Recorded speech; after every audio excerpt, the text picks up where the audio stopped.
নজর রাখবো পরবর্তী খবরে। ইসরায়েল কি গাজা হতে চলেছে, এই প্রশ্নই এবার সামনে আসছে। ইরানের মিসাইল হামলায় ইসরায়েলের রাজধানী তেল আভিভ আমরা দেখেছি ধ্বংসস্তূপে পরিণত হয়েছে। ইসরায়েলের ডিজিটাল ইকোনমিতে ইসরায়েলের বীর সেবায় এবার মাইক্রোসফটের অফিসে হামলা চালিয়েছে ইরান। বেরশেবায় ইসরায়েলকে আবাসিক এলাকাতেও হামলা চালানো হয়েছে বেশ কিছু এলাকায়। মধ্যপ্রাচ্যে যে মহাযুদ্ধ চলছে, ইরান ইসরায়েলের যুদ্ধ অব্যাহত ৮ম দিন আজকে, আর তাতেও সেই আবহে আমরা দেখেছি যে ইরান ক্রমাগত ইসরায়েলের উপর হামলা চালিয়ে যাচ্ছে। আর এখানেই প্রশ্ন আসছে যে ইসরায়েল কি এবার পরিণত হতে চলেছে গাজায়। আর এই বিষয়ে আরো জানাবেন, নিউজরুমে এখন সঙ্গে রয়েছেন আমাদের প্রতিনিধি নিমাই পান্ডা। নিমাইদা, আমরা দেখছি যে যেভাবে ইরান ক্রমাগতভাবে ইসরায়েলের উপর হামলা চালাচ্ছে, ইসরায়েলের রাজধানী তেল আভিভ কার্যত ধ্বংসস্তূপে পরিণত হয়েছে। এমনকি আমরা যেই ছবি গতকাল দেখেছিলাম যে ইরান ইসরায়েলের একটি হাসপাতালে হামলা চালায়, মিসাইল হামলা চালায়। এখানেই প্রশ্ন আসছে ইসরায়েলের পরিণতিও কি গাজার মতো হতে চলেছে? গাজায় যেই চিত্র ধরা পড়ছে এখন, সেই রকম পরিস্থিতির দিকে কি এবার এগোতে চলেছে ইসরায়েল? দেখো শুভাঙ্গী, এই অনুমান বা এই ধরনের প্রশ্ন ওঠা স্বাভাবিক। তার কারণ ইরান যাকে আক্রমণ করে ইসরায়েল, মূলত তাদের পরমাণু কেন্দ্র বা পরমাণু বোমা বানানো হচ্ছে এই অভিযোগকে কেন্দ্র করে। কিন্তু সেখানে দাঁড়িয়ে পাল্টা আক্রমণে কিন্তু ইরান এমনটাই শিক্ষা দিতে শুরু করেছে ইসরায়েলকে, যা তারা কোনোদিন ভেবেও দেখতে পারেনি। এবং স্বাভাবিক প্রশ্ন উঠছে, তাহলে ইসরায়েল যেভাবে গাজাকে পরিণত করেছিল, প্যালেস্তাইনের গাজাকে যেভাবে একেবারেই চরম আঘাত এনেছিল বা তাকে রীতিমতো ধ্বংস করে ফেলেছিল, সেরকম ইরান কি এবার ইসরায়েলকে গাজায় পরিণত করতে চলেছে? তার কারণ ইতিমধ্যে যে সমস্ত অ্যাটাক করছে, আক্রমণ করছে ইরান, তাতে কিন্তু আয়রন ডোম সম্পূর্ণ ফেল, অর্থাৎ একেবারে ডোম প্রায় ডুম হয়ে গিয়েছে।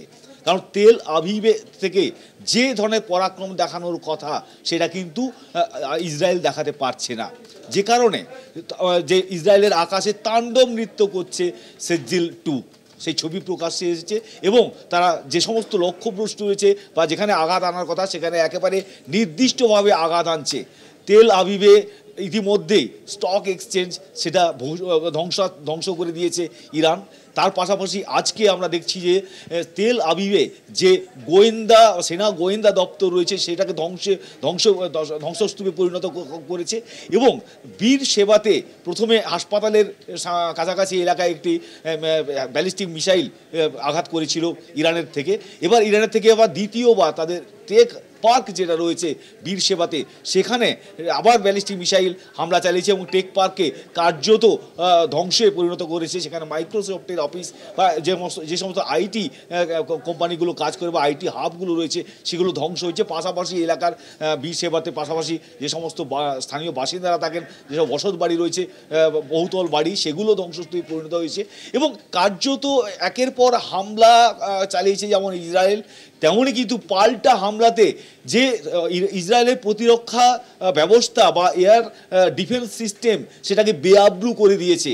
কার্যত একেবারেই এই ইসরায়েলের যে আয়রন ডোম, সেটা হতভম্ব হয়ে গিয়েছে, সেটা বিভ্রান্ত হচ্ছে। এবং সব মিলিয়ে ইরানের এই প্রত্যাঘাত, ইরানের এই আক্রমণ, একেবারে নতুন জেনারেশনের যে সমস্ত মিসাইল, সেখানে সেজ্জিল 2 যেমন রয়েছে, তেমনই রয়েছে ফাতেহ 1। এবং তার পাশাপাশি যে ক্লাস্টার বম্বিংও শুরু করেছে, যেটাও কিন্তু আইডিএফ থেকে স্বীকার করা হচ্ছে। ইসরায়েল ফরেস্ট যে ডিফেন্স ফোর্স থেকে বলা হচ্ছে যে তারা এই হামলা ঠেকাতে ব্যর্থ হয়েছে। আইআরজিসি তারা যেমন দাবি করছে যে তারা একদম ইসরায়েলকে গাজায় পরিণত করবে, অর্থাৎ যেখানকার মানুষ আর খেতে পাবেন না, তারা রীতিমতো ধ্বংসস্তূপে পরিণত করবে ইসরায়েলকে। ইরানের আইআরজিসি এমনটাই দাবি করছে। এবং শেষ পর্যন্ত আমেরিকাও এখনও পর্যন্ত ইসরায়েলের পাশে দাঁড়ালেও তারা কিন্তু সামরিক আগ্রাসনে এগোয়নি। রাশিয়া পাল্টা হুমকি দিচ্ছে, কিন্তু তারা সরাসরি ইসরায়েলের সঙ্গে সেনা আগ্রাসনে আসতে পারেনি। চীনও ঠিক একই রকমভাবে এখনও ইসরায়েলের পাশে দাঁড়ালেও, তাদের সমর্থন করলেও সেইভাবে কিন্তু যে সামরিক আগ্রাসনে তারাও আসেনি। ফলে ইসরায়েল এখন রীতিমতো গাজা হতে চলেছে কিনা, এমনই একটা ভবিষ্যৎ অনেকে দেখতে পাচ্ছেন, যেভাবে ইরান কার্যত ধূলিসাৎ করছে, কুপঘাত করে দিচ্ছে ইসরায়েলকে। শুভাঙ্গী। অনেক ধন্যবাদ নিমাই। দ্য নিউজ রুমের সঙ্গে ছিলেন আমাদের প্রতিনিধি নিমাই পান্ডা। অর্থাৎ গাজার যে চিত্র আমরা ক্রমাগত সামনে দেখছি, যে সেখানের মানুষজন ক্ষুধার্ত, সেখানে ত্রাণ পৌঁছলে ঝাঁপিয়ে পড়ছেন সকলে, এই পরিস্থিতি কি এবার ইসরায়েলেরও হতে চলেছে এই প্রশ্ন সামনে আসছে। কারণ ক্রমাগত ইরান যেভাবে ইসরায়েলের উপর হামলা চালিয়ে যাচ্ছে, ইসরায়েলের রাজধানী তেল আভিভকে যেভাবে ধ্বংসস্তূপে পরিণত করেছে, সেই পরিপ্রেক্ষিতে এই প্রশ্ন এখন সামনে আসছে।